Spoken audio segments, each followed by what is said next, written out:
ఏలికతో భోజనము చేయ కూర్చుండిన ఎడల నీవెవరి సమక్షముననున్నావో బాగుగా యోచించుము అన్నాడు. నువ్వు ఏలికతో అంటే రాజుతో, ప్రభులతో, అధికారులతో, ఏలికలు కదా, ఏలేవారు. ఎవరైనా మనం అలాంటి వాళ్ళు పిలిచినప్పుడు అక్కడికి వెళ్ళినప్పుడు భోజనం చేయడానికి కూర్చుంటే మనకు కొంచెం జాగ్రత్తగా కూర్చోవాలట.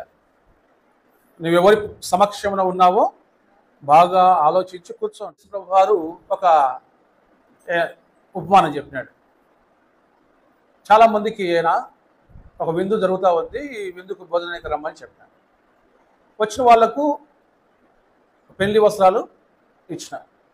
అయితే ఒక వ్యక్తి పెళ్లి వస్త్రాలు లేకుండా కూర్చున్నాడట. విందులోనే ఉన్నాడు అతను కూడా. అయితే విందు యజమానుడు వచ్చినాడు అక్కడికి. వచ్చి అందరినీ పర్యవేక్షణ చేసినాడు. అంటే ఎవరు వచ్చినారు, పిలువబడిన వాళ్ళు ఎంతమంది, పిలువకుండా వచ్చిన వాళ్ళు ఎంతమంది, పిలుపుకు లోబడి వచ్చిన వాళ్ళు ఎంతమంది అనేది ఆయన గమనిస్తూ ఉన్నాడు. ఇప్పుడు మనం కూడా అంతే కదా, మనం కార్యం పెట్టుకున్నప్పుడు మనం ఎంతమందిని పెళ్లికి పిలిచినాము, ఎవరు వచ్చినారు, పాత మొక్కలెన్ని, కొత్త మొక్కలెన్ని, ఇట్లా అబ్జర్వేషన్ అనేది జరుగుతూ ఉంది. అట్లా ఆయన కూడా చూసినప్పుడు పెళ్లి వస్త్రాలు అనేది లేకుండా ఒక వ్యక్తి కూర్చొని ఉన్నాడట. ఒక వ్యక్తి కూర్చున్నాడు. ఇప్పుడు ఆయన దగ్గరకు వచ్చి అంటున్నాడు, స్నేహితుడా, నీకు పెళ్లి వస్త్రాలు లేకుండా ఎట్లా వచ్చినావు, ఏవి నీ పెళ్లి వస్త్రాలు అని అడిగినాడు. ఎందుకు నీకు పెళ్లి వస్త్రాలు లేవు అని అడిగితే అతను ఏమి సమాధానం చెప్పకుండా మౌనంగా ఉన్నాడట. మౌనంగా ఉన్నాడు కాబట్టి సరే నువ్వు వెళ్ళిపోని అనలా. మరి భోజనానికి వచ్చిన వారిని వెళ్ళిపోనడం అనేది కనపడుతుంది సహజంగా ఎక్కడ కూడా, వాళ్ళు ఎక్కడో చోట కనపడవచ్చు. కానీ ఇది రేపొద్దున మనకు పరలోకములో తటస్థించే పరిస్థితిగా యేసుప్రభువు వారు చెప్పినారు. ఆయన ఏం చెప్పినాడు, ఈ వస్త్రాలు లేవు అని అనేసరికి ఈ పెళ్లి వస్త్రాలు లేవు అంటే మనం దాన్ని అట్లా అర్థం చేసుకోవాలంటే రక్షణ వస్త్రాలు అని అర్థం చేసుకోవాలి. అవి లేవు అనేసరికి ఇంకా ఏమాత్రం కూడా తడువు చేయకుండా వీటిని కాళ్ళు చేతులు కట్టి వెలుపటి చీకటిలోనికి త్రోసేయండి అని చెప్పాడు. ఎందుకు అంత ప్రేమగా అంత పిలిచినవాడు, ప్రేమగా ఎందుకు ఆహ్వానించిన వాడు, ఎందుకు అంత సీరియస్ అయ్యాడు ఆయన అంటే, పిలుపుకు లోబడినట్లుగా, పిలుపుకు తగినట్లుగా మనం ఉండకపోతే దేవుడు మన మీద కూడా అలాంటి చర్య తీసుకునేవాడిగా ఉన్నాడు. అందుకే కదా ప్రతిదానికి ఒక డ్రెస్ కోడ్ ఉంది కదా. పోలీసు ఉద్యోగం వస్తానే ఇంకా నాకు ఉద్యోగం వచ్చింది కాబట్టి నేను డ్రెస్ వేసుకోను అంటే కుదరదు కదా. సివిల్ డ్రెస్లో వెళ్ళి నేను డ్యూటీ చేస్తాను, ఆన్ డ్యూటీ చేస్తానంటే ఒప్పుకోరు కదా. ఎవరని నువ్వు ఇప్పుడు ఉదాహరణకు పోలీసు వ్యాన్కు సైరన్ ఉంటుంది కదా, లైటింగ్ వెలుగుతూ ఉంటుంది. అది మామూలు వాళ్ళు పెట్టుకోవచ్చా? ఒకడు తింగరోడు అట్లా పెట్టుకుంటే వెంటనే అరెస్ట్ చేసినారు కదా. అంటే ఏంటంటే ఒకదానికి ఒక దిశానిర్దేశం ఉంటుంది, అది చట్టం చేయబడి ఉంటుంది. దాని ప్రకారమే అందరూ నడుచుకునే వాళ్ళ ఉండాలి. లేదు నేను ఎట్లా అంటే మన దేశంలో లెఫ్ట్ సైడ్ మనము ప్రయాణం చేయాలి వెళ్ళేటప్పుడు, రైట్ సైడు పోకూడదు, అది ప్రమాదానికి దారి తీస్తాయి. కానీ అమెరికా లాంటి దేశంలో వాళ్ళు రైట్ సైడే వెళ్తారు, లెఫ్ట్ సైడ్ పోతే అక్కడ యాక్సిడెంట్లు అవుతాయి. వాళ్ళకు అనుకూలం మరి వాళ్ళ డ్రైవింగ్ అది. పరలోకం కూడా అలాంటిదే. అక్కడ ఏముంది, అక్కడ వెళ్ళాలనుకునే వాళ్ళు ఏం చేయాలా, ఆయన తగు జాగ్రత్తలు ఏం చెప్పాడు. పరలోకం వెళ్ళాలనే కదా విశ్వాస యాత్ర. ఏదానికోసం మనం ముందు చదువుకున్నాం కదా, మీరు పరదేశంలో ఉన్నంత కాలం భయముతో గడపండి అని చెప్పినాడు కదా, నడుచుకోండి అని చెప్పినాడు కదా. పరదేశంలో సొంత దేశానికి వెళ్తాం, ఇది పరదేశమే. ఇక్కడ పాట కూడా పడతాం కదా, పాట అయితే పడతాం పరదేశులం అని. పరదేశంలో పాటేనా లేకపోతే జీవితం కూడా పరదేశం సంబంధించినట్లుగా ఉండాలిగా. కానీ మనం అలా ఉండం కొన్నిసార్లు. అప్పుడు ఏమైందంటే ఆయన వస్త్రాలు లేని వాని మీద జాలి చూపించలే. వీని కాలు చేతులు కట్టి వెలుపట్టి చీకట్లో త్రోసేయండి అని చెప్పేసినాడు.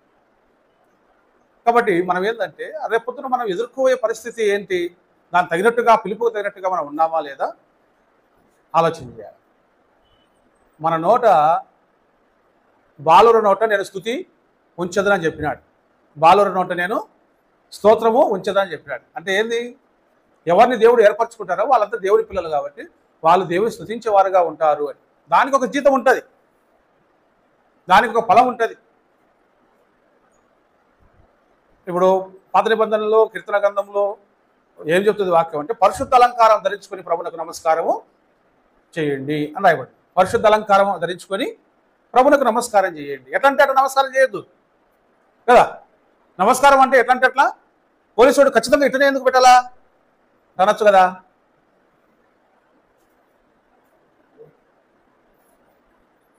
అనొచ్చు కదా. ఎందుకన్నారు? జాతీయ జెండాకు సెల్యూట్ కొట్టేటప్పుడు కానీ చిన్న క్యాడర్ వాళ్ళు పై క్యాడర్లు ఉన్న వాళ్ళకి కరెక్ట్గా ఇట్లనే సెల్యూట్ ఎందుకు కొట్టాలా? నియమం అది, గౌరవం అది, దాన్ని ఫాలో కావాలా. ఒకవేళ ములాజుగా అనేవనుకో వెంటనే పనిష్మెంట్ ఉంటుంది. మీరు చూడండి. పై అధికారిని నువ్వు గౌరవించలేదు, నిర్లక్ష్యంగా ఉన్నావు, పై అధికారి వచ్చినప్పుడు లేవాలా కదా. లేక బద్ధకంగా ఉండి సహాయంగా అనుకో పక్కవా అంటే సస్పెండ్ చేస్తారు, ఇంటికాడ కూర్చోమంటారు. దాని అర్థం ఏంటి?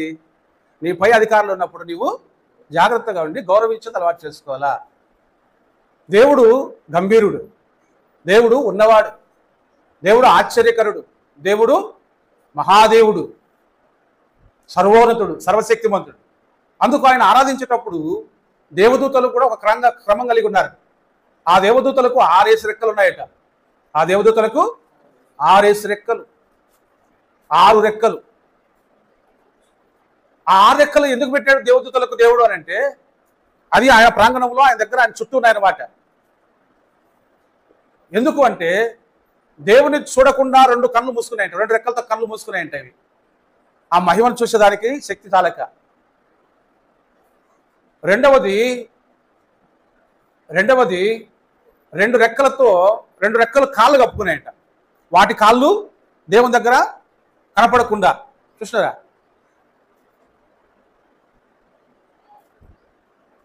రెండు రెక్కలతో ఎగురుతున్నాయి. ఎగురుతూ 2 రెక్కల కళ్ళకు దేవుని చూసి ఆ మహిమను చూడలేకపోతున్నాయి. దేవుని చూడను లేదు, తన శరీరం దేవునికి కనపడకుండా కాళ్ళను దాచుకొని 2 రెక్కలతో ఎగురుతూ దేవుని స్తుతిస్తున్నారు. ఎంత సిస్టమ్ ఉంది అక్కడ. మనము ఇట్టపల్లి దేవుడా స్తోత్రం, అట్టపల్లి దేవుడా స్తోత్రం అంటే ఏమిటిది? పరిశుద్ధ అలంకారం ఏది? దేవుడు అంటే ఏంది? అంత చనువు తీసుకుంటావా దేవుని దగ్గర? మనకు ఆయన తండ్రే కావచ్చు, కానీ అంత చనువు తీసుకుంటావా? ఆయన సన్నిధిలో ఎంత జాగ్రత్తగా ఉండాలి. పాత నిబంధన కాలంలో ఏం చెప్పినాడు? అడ్డతెర ఉంది, తెర ఉంది, అడ్డతెర లోపల మధ్యలో ఆ అడ్డతెర ఉంది, అతి పరిశుద్ధ స్థలం ఉంది. ఆ అడ్డతెర దాటి లోపల రావడం కాదు, దాన్ని తొంగి చూసినా కూడా చచ్చిపోతాడు. ఇది ఒక ఫిల్ఫిట్ ఇది కదా, ఇక్కడ ఒక తెర ఉంటుంది, ఇంకొక తెర అక్కడ ఉంటుంది, ఆవరణము అక్కడ ఉంటుంది. ఈ తెర ఏముంది అని చెప్పి ఎవడైనా ప్రధాన యాజకుడు కావచ్చు, ప్రధాన యాజకుడు సంవత్సరానికి ఒకసారి పోయేదానికి పర్మిషన్ అంతే. అతని పాపాల కోసము, సంఘమంతటి పాపాల కోసము వధింపబడినటువంటి గొర్రెపిల్ల రక్తాన్ని తీసుకొని అక్కడికి వెళ్ళి ప్రోక్షించడానికి ఒకసారి పోవాలంతే. ఆయన కూడా మిగిలినప్పుడంతా ప్రధాన యాజకులంతా కూడా ఏందలా ఆ మధ్యలో ఉండి వాళ్ళు తెచ్చినటువంటి అర్పణలు బలులు అవన్నీ స్వీకరిస్తా ప్రార్థన వాళ్ళ కోసం చేస్తూ ఉండాలంతే. ఎవడైనా దాన్ని సమీపించి దాన్ని తొంగి చూసినా కూడా చచ్చిపోతాడు. అన్నే యాజకుడు పొరపాటు చేసి కూడా అపవిత్రంగా ఉండి పోయినా కూడా, కొంచెం అపవిత్రంగా ఉండి నిర్లక్ష్యంగా ఉండి స్నానం చేయకుండా ఉండి మలిన వస్త్రాలతో ఉండు, ఇంకొకటి అపరాధంతో ఉండు, ఆయన పెట్టే కండిషన్లలో ఏ వ్రత పొరపాటు జరిగినా కూడా మామూలుగా చచ్చిపోవాల్సిందే. ఎవడు సమీపించకూడదు అన్నాడు. తొంగి చూడని కూడా చూడకూడదంట, అంత మహిమ అది. మరి అలాంటి దేవునికి మనము పిల్లలం.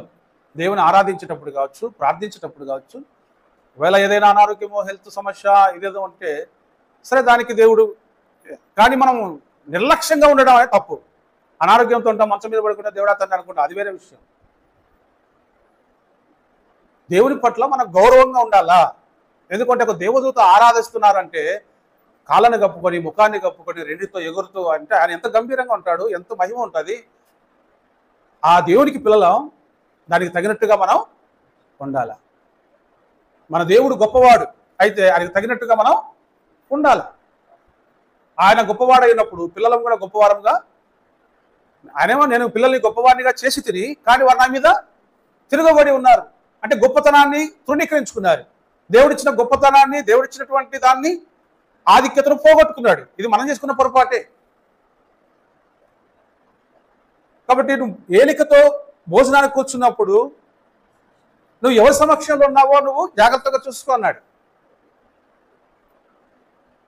భోజనాల దగ్గర కూడా చాలా జాగ్రత్తగా ఉండాలి. భోజన పానీయాల దగ్గర కొన్ని సందర్భాలు మనం చూడవచ్చు. ఇప్పుడు ఏలికంటే యేసు ప్రభువుని తీసుకుందాం. ఏలికతో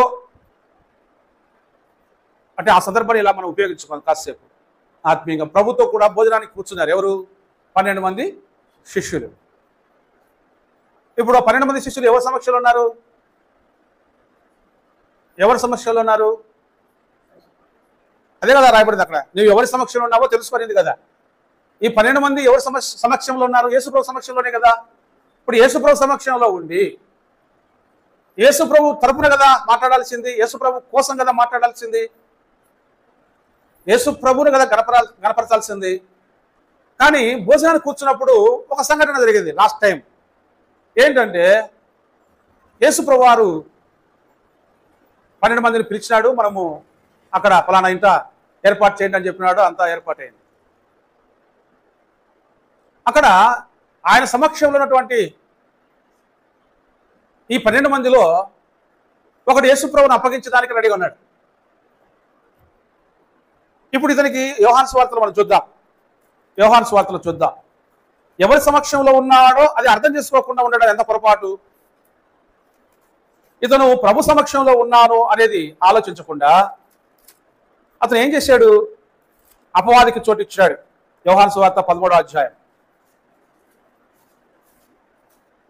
2వ వచనం చూడండి. ప్రభు ప్రేమతో వాళ్ళందరినీ పిలిచి భోజనం ఏర్పాటు చేసి చెప్తే వారు భోజనం చేయుచుండగా ఆయనను అప్పగింపవలనని సీమోను కుమారుడకు ఇస్కరియోతు యూదా హృదయంలో అపవాది ఇంతకుముందు ఆలోచన పుట్టించి ఉండేను కనుక, చూడండి, అపవాది ఆలోచన పుట్టించిందట. ఏమని? యేసు ప్రభువును అప్పగించాలా అని. అసలు నువ్వు ఎవరి సమక్షంలో ఉన్నావో అప్పుడైనా ఆలోచించాలి కదా. ప్రభు సమక్షంలో ఉండి ప్రభుకు విరోధంగా ఆలోచన చేయడమా? యేసు ప్రభు అంటాడు తర్వాత, మీలో ఒకడు నన్ను అప్పగిస్తాడు అని. మీరందరూ నా సంబంధులు గారు అని. ఏంది ప్రభు ఆ మాట అంటావు? నువ్వు పిలిచేనే కదా వచ్చింది, వెనకంబడి పోతేమి, పల్లెలకు పోతేమి అంటే మీలో ఒకడు సాతానుడు, నాతో పాటు చేయి వేసేవాడు ఒకడు సాతానుడు అని చెప్తాడు. నువ్వా నువ్వా నువ్వా అంటే అప్పుడు లాస్ట్కి ఇస్కరియోతు యూదా బయటపడ్డాడు. నేనా ప్రభు అంటాడు ఆయన. అందరూ నేనేనా ప్రభు, నేనా అంటే కాదంటాడు. ఇస్కరియోతు యూదా నేనా ప్రభు అంటే నువ్వు అన్నట్టే. చూడండి, నా ఏలికతో భోజనానికి కూర్చున్నప్పుడు ఎవరి సమక్షం ఉండాలా? లేదు ప్రభా నీకోసం నేను. ఇప్పుడు పేతురున్నాడు, ఏమన్నాడు? కొంచెం దుడుకైనా కూడా ఆయన ఏమన్నాడు? లేదు, రాత్రి అభ్యంతరం జరుగుతుంది, కాపరిని పట్టుకుంటారు, కొట్టేస్తారు, మీరు చెదిరిపోతారంటే లేదు లేదు లేదు పానం పోయినా కూడా నేను విడిచిపెట్టే ప్రసక్తే లేదన్నాడు. ఆయన కూడా భయపడిపోయినాడులే. 3 సార్లు అబద్ధం ఆడతామన్నాడు. అబద్ధం చెప్పినట్టుగా. అంటే దేవుని దగ్గర ఆయన సమక్షంలో కూర్చున్నప్పుడు మనం కూడా ఈరోజు దేవుని పిల్లలము, అది ఆయన సమక్షమే. ఏలికతో మనము భోజనానికి కూర్చుంటున్నాం, ప్రభు యొక్క బల్లాతో మనం కూర్చుంటున్నాం. అయితే హృదయ పరిస్థితి ఎలా ఉంది? భోజనానికి కూర్చున్నటువంటి మనము, మన రక్షణ వస్త్రం మన మీద ఉందా? ఏలికకు ఇవ్వాల్సినటువంటి గౌరవం ఏలికకి ఇస్తున్నామా? ప్రభు వల్ల ఎట్లంటే అట్లా తీసుకుంటున్నామా? అందుకే కదా ఆయన అంటాడు కొరింథీ పత్రికలో, చాలామంది ఏం చేస్తున్నారట? యోగ్యత లేకుండా, పరిశీలన లేకుండా, పరీక్షించుకోకుండా, తను ఏం చేస్తున్నానో తను తెలియకోకుండా తీసుకోవడం వల్ల చాలామంది బలహీనవుతున్నారు, రోగులవుతున్నారు, నిద్రించుచున్నారు, పూర్తిగా విశ్వాసంలోంచి పడిపోతున్నారు. అందుకు మనము ఎవరి సమక్షంలో ఉన్నామో దాన్ని గుర్తుపెట్టుకోవాలి. ప్రభు సమక్షంలో ఉన్నా ఆయన ఏం చెబుతాడో వినాలి, ఆయన ఏం అప్పగిస్తాడో తీసుకోవాలి. ఇస్కరియోతు యూదా ప్రభు సమక్షంలో ఉండి కూడా అపవాదికి చోటు ఇచ్చినాడు కదా. ప్రభు సమక్షంలో మనం ఉన్నాం, మళ్ళీ అపవాదికి చోటు ఎట్లిస్తాం? ధ్యాస అంతా మనం బల్లా మీద పెట్టాలి కదా, సహవాసం మీద పెట్టాలి కదా. పాట పాడేటప్పుడు పాట పాడేదాని మీద ధ్యాస పెట్టాలా, వాక్యం చెప్పేటప్పుడు, వాక్యం వినేటప్పుడు వాక్యం మీద ధ్యాస పెట్టాలా. ఆయన సమక్షంలో ఉన్నాం, ఆయన కంట్రోల్లో ఉన్నాం. సమక్షంలో అంటే ఆయన కంట్రోల్లో ఉన్నాం. ఇప్పుడు ఒకరు ఎవరైనా తెలిసిన వాళ్ళు ఉన్నారని చెప్పి వాళ్ళు వేరే ప్రయాణం చేస్తా వాళ్ళ ఇంట్లో ఒక చిన్న బిడ్డను అనుకోండి, వాళ్ళ ఇంట్లో పెట్టి పెట్టారు అనుకోండి, చూసుకోండి అని. వాళ్ళు ఏం పోయినారు, వీళ్ళు పెట్టారు కదా ఏం ఉంటారులే అని చెప్పి నిర్లక్ష్యంగా ఉంటే ఆ పిల్లలు ఆడుకుంటూ కాంపౌండ్ అవతలికి పోతే కుక్కలు వచ్చి కరవచ్చు, లేకపోతే బర్రెలు నడుచుకుంటూ పోయి కళ్ళకు తొక్కవచ్చు, లేకపోతే ఏదైనా చిన్న కుంటలు ఉంటే దాంట్లో పడి గాయాలు కావచ్చు, లేకపోతే పానం పోవచ్చు. ఇప్పుడు ఈ అబ్జర్వేషన్ అంతా ఎవరు చూడాలి మరి? వాళ్ళని బయటికి పోకుండా చూసుకోవాల్సింది ఎవరు? ఎవరికి అప్పగిస్తారో వాళ్ళు చూసుకోవాలి. ఎందుకు? నీ కంట్రోల్లో పెట్టిన తర్వాత కంట్రోల్లో నుంచి బయటికి పోకుండా చూసుకోవాల్సిన బాధ్యత మాకుందని చెప్పి, లేదు మా ఆంటీ నేను వాళ్ళ కాటికి వచ్చి మా అమ్మలో మాకు తెలిసిన వాళ్ళు అంటే, లేదమ్మా వాళ్ళ చింతవరకు ఇన్నండాలా తర్వాత వదిలే అంటారు. ఎందుకు? నా సమక్షంలో ఇది జరిగింది, నా సమక్షంలో నువ్వు ఉండాలని వాళ్ళు ఆశించారు. కాబట్టి ఇప్పుడు ప్రభు సమక్షంలో మనం ఉన్నాం, ప్రభుకు మహిమకరమైనవి యోచించాలా, ప్రభుకు మహిమకరమైనవి చేయాలా. మనం ఆయన ఏం మాట్లాడతావు వినాలా. వాక్యం ద్వారా ఈరోజు నాతో ఏం మాట్లాడతాడో, నా ఆత్మీయ కొరత ఏందో నా ప్రభు నాకు తెలుస్తాడని వినాలా. ఏం చెప్తాను లేబ్బాంగా అదే కానీ వారం వారం మా తెలుదా అన్నావంటే అది దాని ఏమంటారు అంటే దేవునికి మనం రెస్పెక్ట్ ఇవ్వనట్టు, గౌరవం ఇవ్వనట్టు. కాబట్టి నువ్వు ఏలికతో కూర్చున్నావు, నువ్వు భోజనం చేసేటప్పుడు నువ్వు ఎవరితో కూర్చున్నావు జాగ్రత్త. ప్రభుత్వం మనం ఉన్నాం, ఆయన మన కోసం ఏం చేసినాడు? ఇది మీ కొరకు విలువబడుచున్న నా శరీరం. శరీరాన్ని విడిచిపెట్టే వాళ్ళు పంచే వాళ్ళు ఎవరైనా చెప్పండి. ఆస్తులు ఇవ్వమంటేనే ఇవ్వలేము మనం, జేబులో డబ్బులే ఇవ్వలేము మనం కదా. ప్రాణమే ఇచ్చినాడు ఆయన, అది మనం దాన్ని అర్థం చేసుకోవాలి కదా. నా కోసం ప్రాణం పెట్టినావా ప్రభువా? ఇదంతా భ్రమ కాదు, కల్పిత కథ కాదు, ఇది వాస్తవం. ప్రాణం పెట్టినాడు యేసుప్రభు మన కోసం, మనందరి కోసం సిలువ ఎక్కినాడు ఆయన. ఎప్పుడో దేశ స్వాతంత్రం కోసం 10 మంది కలిసి పోరాటం చేస్తుంటే వాళ్ళకు ఎక్కడ చూసినాడో విగ్రహాలు, వాళ్ళ టైం వచ్చినప్పుడు పుట్టినరోజున ఒక సన్మానము, పుల్దండ చేస్తున్నామా లేదా? మానవ గౌరవం ఇస్తున్నామా లేదా? మరి దైవ గౌరవం ఏది? పరలోకంలో ఉన్నటువంటి దేవుడు, దేవుడి కుమారుడు, దైవత్వాన్ని వీడినటువంటి యేసుప్రభు వారు దైవత్వాన్ని అంతా విడిచిపెట్టి, ఆ అధికారాన్ని అంతా విడిచిపెట్టి మానవుడిగా సశరీరుడిగా మన మధ్యకు వచ్చి మనలాంటి ఒక శరీరాన్ని ధరించుకొని 33.5 సంవత్సర కాలం జీవించి మన కోసం వేదన నొంది, మన కోసం గాయముల పాలై, మన కోసం ఉమ్మి వేయించుకొని, మన కోసం తల మీద ముళ్ళు కిరీటం పెట్టించుకొని, మన కోసం గాయపరుచుకొని, మన కోసం పక్క బల్లెపోటు పొడిపించుకొని, మన కోసము నిందను భరించి, మన కోసం అవమానం భరించి, మన కోసం అంత ప్రాణం పెట్టాడు. మరి ఆయనకి ఏమి ఇస్తాం? విశ్వాసికి రోజు రోజుకు దేవుని పట్ల ప్రేమ పెరగాలి కానీ పలుచన కాకూడదు. మనం పాలు పోసే వాళ్ళమా, అలవాటు అయింది లేక పాలు రోజు కలుపుకుంటా పోతే నీళ్ళు పాలు పోసే వాళ్ళంతా అంతే. ఫస్ట్ చికెన్ వాళ్ళు వచ్చారు, అలవాటు చేశారు. ఒక వారం మంచి పాలు వచ్చారు, మళ్ళీ మెల్లి కల్తీ చేస్తారు. మనం అలవాట్లో పొరపాటు అనుకుంటాం అన్నమాట. అంతే, మంచిగా పోసేటాలే అంటే నీళ్ళ శాతం ఎక్కువైపోయింది. అది ఒక కనికట్టు. విశ్వాసంలో అది పనికిరాదు. ప్రారంభంలో మనకున్న దేవుడి పట్ల ఉన్నటువంటి ప్రేమ దేవుడు మళ్ళా దాన్ని గుర్తు చేస్తాడు. ప్రకటన గ్రంథంలో అంటాడు కదా, నేను నీ మీద ఒక తప్పు మోపవలసి ఉందన్నాడు. ఏంటి తప్పు అంటే, మొదట నీకుండిన ప్రేమను నీవు మరచితివి అన్నాడు. మొదటి స్టార్టింగ్లో నన్ను అట్లా ప్రేమించినావు, నేనంటే ఎంత భయపడతా ఉన్నావు, నా పరిచయం అంటే ఎంత ప్రేమించినావు, పాట అంతే ఎంత బాగా పాట పాడుతున్నావు. అప్పుడు ఎవరు అడగపోయిన పాట నెమ్మతాన్ని వాడేవాళ్ళు. ఇప్పుడు పాడంటే కూడా పాట అనుకో. ప్రేమ పెరిగినట్ట తరిగినట్ట? ఉత్సాహం అనేది పెరగాల తిరగాల? ఆలోచన చేయండి. మన చిన్న చిన్న కార్యాలే కావచ్చు, దేవుని ప్రేమించేటప్పుడు మనం అంత సిన్సియర్గా ఉండాల. మిగిలిన విషయాలలో ఎట్లన్నా ఉంటాం మనం. దేవుని విషయంలో మాత్రం చాలా జాగ్రత్తగా, దేవుని మందిరానికి వచ్చినామా, మోకాల్లో ఉన్నామా, ప్రార్థన చేసినామా, ఆరాధించినామా, స్తుతించినామా, ఎక్కడ నెగ్లెక్ట్ అనేది కనపడాలి. నువ్వు ఏలికతో కూర్చున్నావు. దేవుడు ఎంత శక్తిమంతుడో, ఆయనకు అంత కోపం కూడా ఉంది. క్రమం తప్పితే ఆయన ఉపేక్షించేవాడు కాదు. పాత నిబంధన కాలంలో దేవుని యొక్క మందసము ఫిలిస్తీన్ల సర్దార్ల దగ్గర నుంచి ఒక ప్రాంతానికి వచ్చి ఉంటుంది. దాన్ని వాళ్ళు తట్టుకోలేకపోతారు. దాగోని గుడిలో తీసుకొని పోయి పెడతారు. ఏదో దొరికింది కదా బాక్స్ అని మనసు పెట్టని తీసుకొని పోయి మళ్ళీ ఈ ఇశ్రాయేలీలు వచ్చి ఎక్కడ యుద్ధం చేసి తీసుకొని పోతారు అన్నట్టు కొంచెం దాపరిక ఉంటుంది కదా. తీసుకుపోతారే అన్ని ఓపెన్ చేయరు కదా. వీళ్ళు ఆ బాక్స్ తీసుకుని పోయే మనస్సము వాళ్ళ గుడిలో పెడతారు. ఎందుకంటే గుడిలో పోయి సెర్చ్ ఎవరు చేయరు కదా. వస్తే ఎవరైనా ఇళ్లలో సెర్చ్ చేస్తారు, గుడిలో పోయి ఎవరు సెర్చ్ చేస్తారు అని చెప్పి అట్లా దాగోని గుడిలో పెట్టాడు. జీవం గల దేవుని మనస్సము ఎక్కడుంటే అక్కడ ప్రజలకు విషయం. దేవుడు అక్కడ అంటాడు. ఆ దాగోని గుడిలో ఆ ప్రతిమ నిలబెట్టారు వాళ్ళు, విగ్రహం. వీళ్ళు వచ్చి పూజ చేయడానికి తెల్లవారుతో డోర్ తెరిస్తే ఆ ప్రతిమ బోర్లో పడి ఉంటుంది కింద.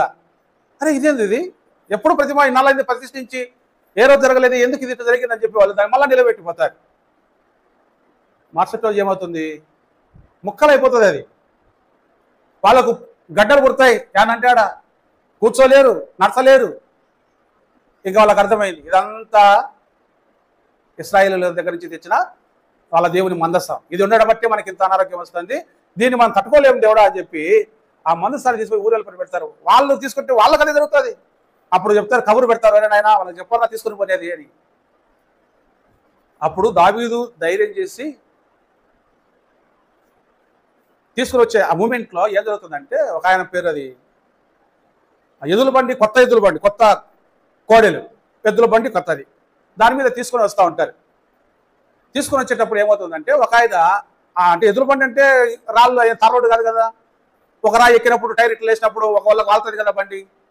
ఆ టైంలో అట్లా వాలినప్పుడు ఈ మందస్సు కింద పడిపోతుంది అని అక్కడ రాయబడేది. అట్లా జరిగింది కదా బాక్స్ జరుగుతూ ఉన్నప్పుడు ఆయన ఏం చేస్తాడంటే, ఒక ఆయన చేయి చాపుతా అంట దాన్ని పట్టుకోవడానికి.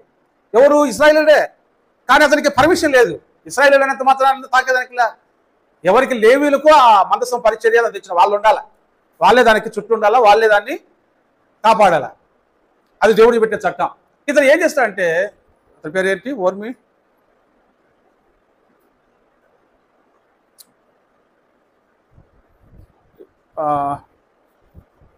రెండు అక్షరాలు అతని పేరు. అతడు చేయి చాపి పట్టుకోపోతాడు, వెంటనే దేవుడు మొత్తేస్తాడు, అతను పడి ప్రాణం విడుస్తాడు. దానికి దావీదు భయపడిపోతాడు. ఇంకా దావీదు తీసుకొని పోయి పెట్టుకునే దానికి భయపడతాడు, మనస్సు దగ్గర పోవాలంటే భయపడతాడు. అంత పవర్, అంత శక్తివంతమైన దేవుని సన్నిధి అంటే దాన్ని తాకడానికి ప్రయత్నించిన వాడు చచ్చిపోతే ఇంకా అంత మహాదేవుని ఆయన దగ్గర మనం ఎట్లా ఇవ్వదు, మనకి ఏం లేదు అని అనుకోకూడదు. క్యారెక్టర్ అంతా ఆయన గమనిస్తేనే, అంటే దేవుని యొక్క శక్తిని మనం అర్థం చేసుకోవాలి. మనం ఎవరి దగ్గర కూర్చుంటున్నాం, నువ్వు ఏలికతో భోజనం చేయ కూర్చున్నప్పుడు నువ్వు ఎవరి సమక్షంలో ఉన్నావో జాగ్రత్తగా చూసుకో. ప్రభు బల్ల తీసుకునేటప్పుడు మనం అది ఎందుకు తీసుకుంటున్నామో మనకు అవగాహన ఉండాలి, ఎవరితో కలిసి ఉన్నామో మనకు అవగాహన ఉండాలి. ఒకవేళ అలా లేకపోతే మనము ఆత్మీయంగా నష్టపోయే అవకాశం ఉంది. ఇప్పుడు ఆ 12 మందిలో ఇస్కరియోతు యూదా ఏమైనాడు, నశించినాడు. అపవాదికి చోటు ఇవ్వడం వల్ల. ప్రభు సమక్షంలో ఉండి కూడా అపవాదికి చోటు ఎట్లిచ్చు. అందుకు మనము ఈరోజు దేవుని పిల్లలముగా ప్రభు యొక్క బల్లాలో మరొక ఆదివారం మనం చేస్తున్నామంటే దేవుడు మనకి ఇచ్చిన గొప్ప భాగ్యం. బల్లా దగ్గర వరకు మనం తీసుకొచ్చి కూర్చోబెట్టినాడు తనతో పాటు అంటే గొప్ప భాగ్యం. సహపంక్తి అంటే ఏంటి, దేవునితో సహపంక్తి. ఎవరికి దక్కుతుంది ఇది, ఎవరికి దక్కుతుంది ఇది? మనల్ని రాజులైన యాజక సమూహం అన్నాడు ఆయన. అంత ఫీలింగ్ ఆయనకు ఉంది, మనకేముంది? దేవుడికి మన మీద ఉన్న ఫీలింగ్ ఏంది? రాజులైన యాజక సమూహం మీరు, తక్కువలు కాదు మీరని ఆయన అంటుంటే మనం ఏమనుకుంటున్నాం, ఏది ఎప్పుడు ఏం లేదు. ఆయన భావనలోకి మనం రావాలనా లేదా? ఆయన మనల్ని అలా చూస్తున్నప్పుడు మనం ఎందుకు తక్కువగా యోచించాలా? మిగిలిన పరిస్థితులు ఎవరైనా ఉండవు. నువ్వు దేవుని దగ్గర ఉన్నప్పుడు నువ్వు దేవుని కుమారుడవే, దేవుని బిడ్డవే, నువ్వు రాజు. ఆయన నేను రాజుగా చూస్తున్నాడు. రాజు అంటేనే కిరీటం లేదు, సింహాసనం లేదు, ముందు పక్క సింహాలు లేవు అని అనుకోకండి. అందరూ భూమిని ఏలే రాజులే కావాల్సిన అవసరం లే. దేవుడు ఎన్నుకున్నటువంటి రాజులు నీ జీవితంలో ఒకరికైనా స్వార్థ చెప్పలేదా? మారవలసి పొందిన దగ్గర నుంచి కనీసం ఒక 10 మంది కన్నా చెప్పిండవా? నువ్వు రాజువే. ఇంకా నువ్వు శాసించిన వాళ్ళకి ఏమని? రాజు ఏం చేస్తాడు? శాసనం పుట్టిస్తాడు. రాజు మీన్స్ ఏం చేస్తాడు? పాలన అంటే శాసనం పుట్టిస్తాడు. నేను రాజును, మీరు ఇలా ఉండాలని చెప్తాడు. నువ్వు ఒక దేవుడు ఏర్పరచుకున్న రాజుకు నువ్వు ఏం చేసినావు? అవతల వాడికి యేసుప్రభు నమ్ముకోరాని ఆయన జీవితం బాగుపడతావు, లేకపోతే నష్టపోతావు, నశించిపోతావు, నరకానికి పోతావు అంటే శాసించినావు. నువ్వు నరకానికి పోతావని ఎవరంటారు?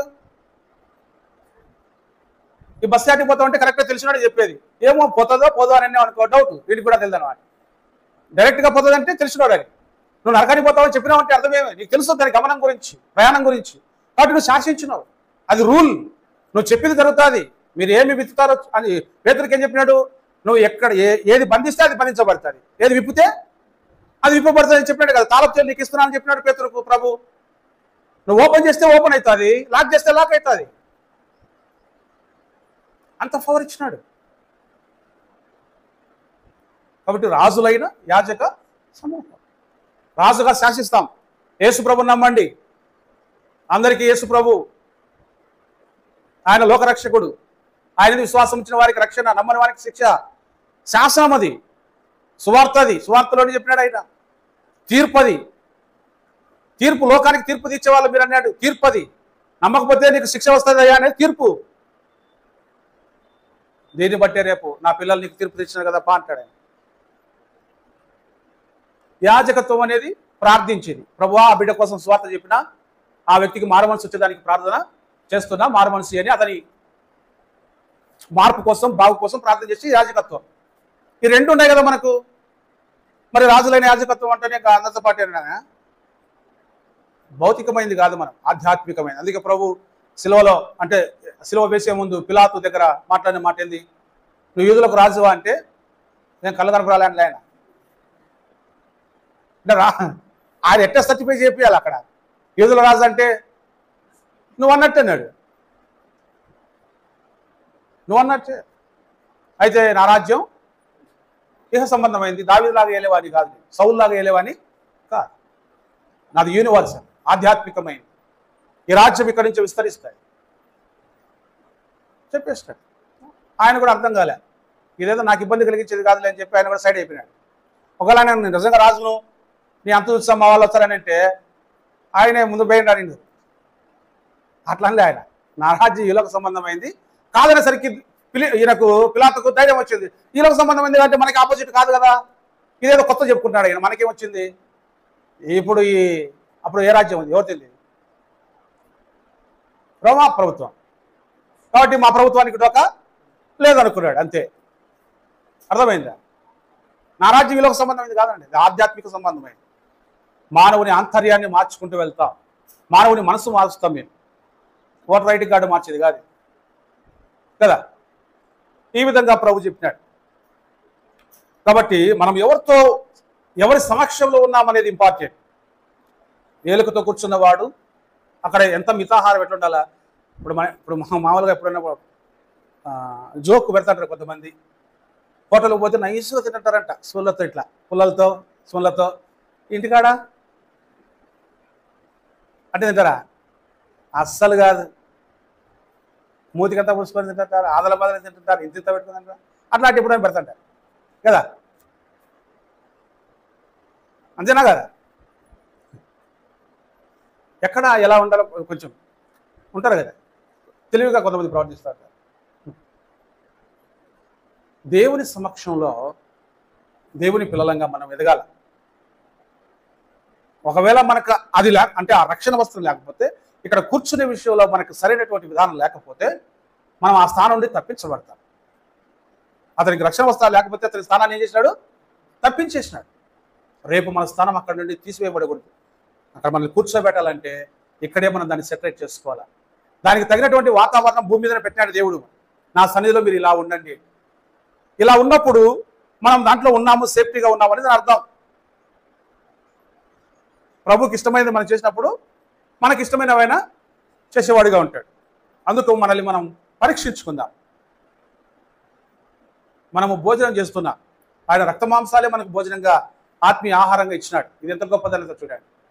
నన్ను తినువాడు నా మూలముగా బ్రతుకుతాడని చెప్పినాడు ఆయన. ఎంత చూడండి దాని అర్థం. ఆయన అంతగా మనము జీర్ణించుకోవాలట. ఆయన ఇప్పుడు మనము అన్నం రుచి చూస్తున్నాం, కూర రుచి చూస్తున్నాం, ఫలాలు రుచి చూస్తున్నాం. అవన్నీ నాలుక ఆస్వాదిస్తుంది, కడుపు స్వీకరించి అంతా ఏం చేస్తుంది? లాస్ట్కు దాంట్లో ఉన్నటువంటి విటమిన్స్, ఆ శక్తి అంతా కూడా మన బాడీకి ఇస్తుంది. అంతే కదా? ఏదైనా అంత బక్కపలుచగా ఒకరు తిను ఒళ్ళు చేయనంటారు. అంటే ఏమని? ఆపిల్ పండు అన్ని కనిపించుకుంటే ఎవరైతారా? అట్టి పండ్లు అన్ని కనిపించుకుంటే అవుతారా? ఎట్లా? దాన్ని ఆరగించాలా, ఆస్వాదించాలా, దాన్ని నువ్వు జీర్ణం చేసుకోవాలా, అది నీ రక్తంలో కలవాలా, ఎంత ప్రాసెస్ జరగాల లోపల. అప్పుడు నీ బాడీ ఇంప్రూవ్ అవుతుంది. నీ శరీరం, నీ కండరం పెరగాలంటే డైరెక్ట్గా అతికిచ్చే కుదరదు. అది జీర్ణ వ్యవస్థలోకి వెళ్ళాలా, జీర్ణం కావాలా, వ్యర్థమంతా బయటికి రావాలా. దాంట్లో ఉన్నటువంటి కొన్ని పోషకాలే నీ నీళ్ళతో కలిసి, రక్తంతో కలిసి ఎనర్జీగా మారి, శక్తిగా మారి, నీ అవయవాల పనితీరును మెరుగుపరిచి ఇంత సిస్టమ్ తయారవుతుంది. మనం గంపడి ఇంత తింటేనే రాత్రికి అంతా అయిపోతుంది, మళ్ళీ తెల్లవారితేనే ఏమవుతుంది, అంత భస్మం అవుతుంది. శక్తి వస్తుంది, మనకు శక్తి కొంచెం వస్తుంది. ప్రభు యొక్క బల్ల